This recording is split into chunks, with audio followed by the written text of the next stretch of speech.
Hey, I'm Nick, and this is Lemmy, and we're from Dorman Products, here to talk about tool preference and how you store, buy, and use your tools. I like this, man. I feel like this is going to be near and dear to everybody's heart, right? Like, who doesn't like talking about tools? Yeah, I agree. So let's kick it off with, what is your favorite brand of tool?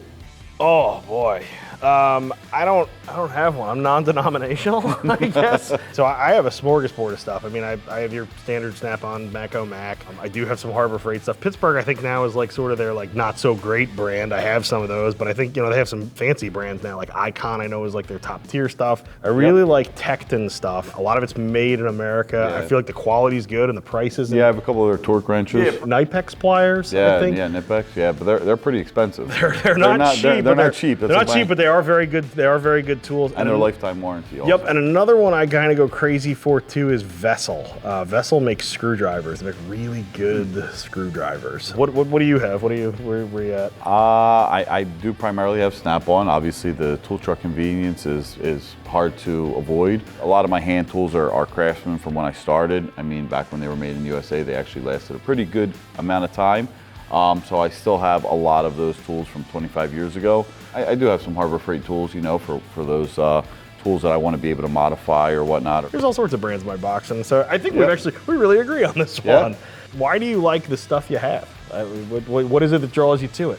With like my Craftsman hand tools, like I've had them from when I got into this, 25 years ago. So I mean, I like them because they still exist. They're still in my toolbox. So I agree with you. They obviously they work. The tool I have is one I like. Yeah, and as things broke, I pretty much got the Snap-on stuff on those because they're their lifetime warranty. The truck comes by every week, so the convenience. Why do you like the tools that you chose in your box? They were cheap. They didn't cost me much money. That's a good question. I think you had said, well, I like them because I own them. Right. And I own them because I like them, but also I like them because I own them. Like the best tool to me is one I don't have to buy or one that's already bought and paid for. Right. I like to have a tool that I won't have to replace as frequently, even if it'll cost me a little bit more money to do it that way. Honestly, you're probably a little more intelligent than I am about prioritizing your own speed and comfort too, right? Like I'll throw that away like it doesn't matter. And the reality is like, look, this is a physical job and it does matter. Absolutely. And I've spent so long telling myself it doesn't. I'm wrong. I'm just wrong, but I keep lying to myself and moving on. So I can appreciate your viewpoint for sure. How about your box, Nick? What do you got for what do you got Snap-on box? Obviously, I want to have something that's got space. I like the depth of like the Master Series box. So when I was young and got into this, I bought a Snap-on box just because it was the thing to do. Right. You didn't take. So then it's really hard to kind of downgrade and get like a like a less capable box. That's funny.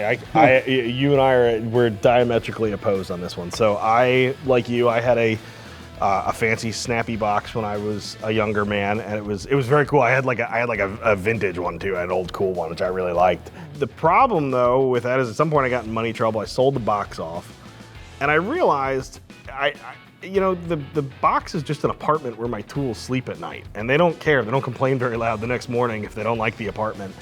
I, to this day, have piles of literally garage sale garbage. I think I have like a Husky, I am not surprised, I must say. A Matco, and like I don't even know, like a Cornwall or something. I don't even know what it is. I just never felt like I never felt like that big fat box was a good investment. I almost felt guilty about it. I was like, I don't get that much enjoyment of this thing. I'd rather buy another vehicle. I wasn't upgrading boxes and trading in and paying another $15,000 on a box. I went and bought a used box when I needed to upgrade. I got that $25,000 box for $6,000. So obviously I value money too and investment, and no, I don't believe that it's a sound investment to make a $500 a month payment for the rest of your life on a toolbox. But yeah, I do think that there is value in having good tool storage. You're constantly opening this drawer 100 times every day, and you're going to be doing it for the rest of your life.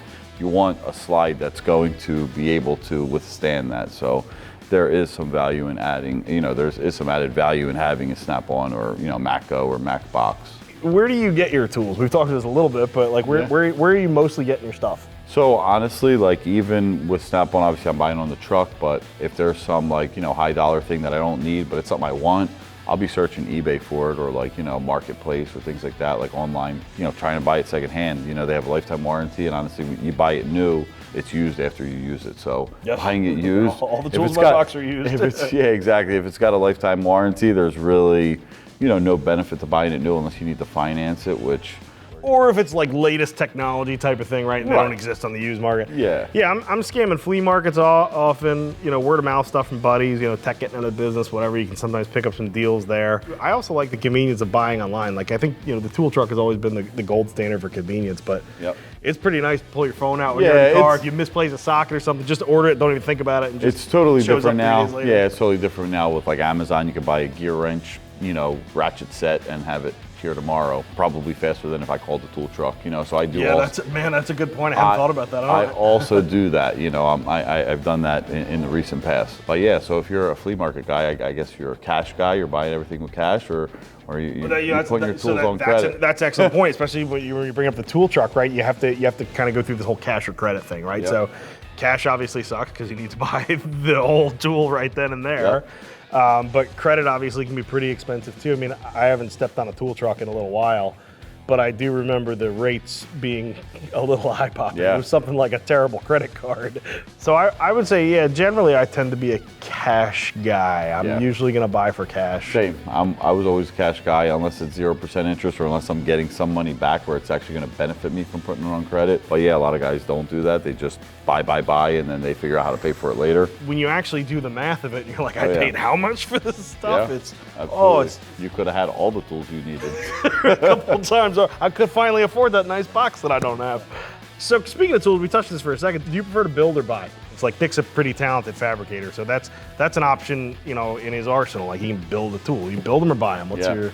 So honestly, it's a pretty easy answer. If it's going to cost me more money to build it, i.e. time, I'm going to buy it. But if I need it in a jam, I'm going to build it. So I mean, it's a situational thing. There's really no cut and dry answer, but I'm not afraid to build a tool if I need it. I also will fabricate tools pretty regularly, in fact. I will generally make a tool when I either have no time at all, I want this job done now, it's 11 at night and I want it finished, or kind of the opposite end, like if I know I'm gonna need it at some point, but I don't even have that need in front of me for the moment, and I know I got 2 weeks, I'll start working on it and I'll knock it out of over a few days. Yeah. But I've built plenty of specialty stuff, and you know as well as I do, you can almost build it sometimes better than what you can buy. Oh yeah. Really customize it for whatever you're doing. But I don't know about you, but I use my welder in the shop, not so much for fabrication, but for creating tools. Yeah, absolutely.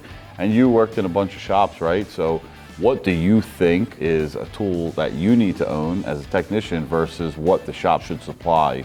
Being a mechanic, right? Like your tools are a very personal choice, and you're also expected to own them. Yep. In most cases. Yep. I expected to have all my hand tools, right? I had to own that. Any diag tools I needed, that would fit inside of your average toolbox, I was expected to own those. How do you feel about that? Yeah, I mean, every technician should have all their basic hand tools, your electric tools, your air tools, all your, I'm gonna call them personal tools. Any like vehicle specific tools, I feel like the shop should supply. If you're working on a one-off thing, you need a cam phaser, special tool to hold the cam phaser. I don't expect the technician to have that, As a shop owner, would you have picked that up, or would you have declined? Well, that would be repair? my choice to take that job on if I want to purchase that tool, so my shop can do it. But I'm not going to put that on my technician to buy a $600 tool that he might only make $400 doing the job, right? But me as a shop, if I want to be able to take those jobs on, I'm going to purchase that tool, and if you're going to do it this time and another guy's going to do it next time, I'm going to get the value out of that tool. Right. I feel like it's hard for technicians today, right? It's rough. They're not making information easy, right? So that's something else instead. I think the shop should be responsible for is information access. I would maybe even have my own tools there and kind of available for use, and I would expect to help the techs out buying stuff from time to time. Yeah. So I mean, there's nothing wrong with having like a good shop box that a technician can work out of, but if it's something that they're constantly using, then that would be expected for them to buy it. But again, I don't think a special tool would fall into that category.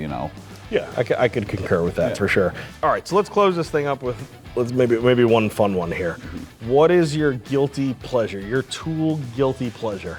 So I don't know if this would really be categorized, the way you're asking the question, but my electric tools, like that's kind of new. Like I spend a lot of money on these electric tools, but I use them more than anything. I will say one of the things I like spending money on, believe it or not, is like vintage tool truck brand tools. Right. I have like some very old, like World War I, World War II era Snap-on stuff. Like, So is that what's your guilty pleasure? well, I'll pay too much for them, right? Like I'll go on eBay, I'm like, oh, check it out, it's the old logo Snap-on. I gotta buy that, right? Or 3 logos ago, or whatever. So you think I'm crazy for buying Snap-on tools off the tool truck at a higher price, but you'll spend it on something. Right, I buy them off a World War II submarine. Just for the logo. All right. All right. I like it. All right, we've gotten to the silly point of this video. I'd say we probably wrap this thing up. I'm sure some of you out there have more than 1 or 2 opinions on tools. Please drop them in the comments. If you get a chance to, swing by Shop Press. One of our contributors here at Dorman, Dave Grasso, wrote an article on toolboxes and the techs and some of the fun stereotypes. It was a good read. I really liked it. I encourage you to check it out. Again, thanks for checking out our video. This is Nick. I'm Lem. We're out of here.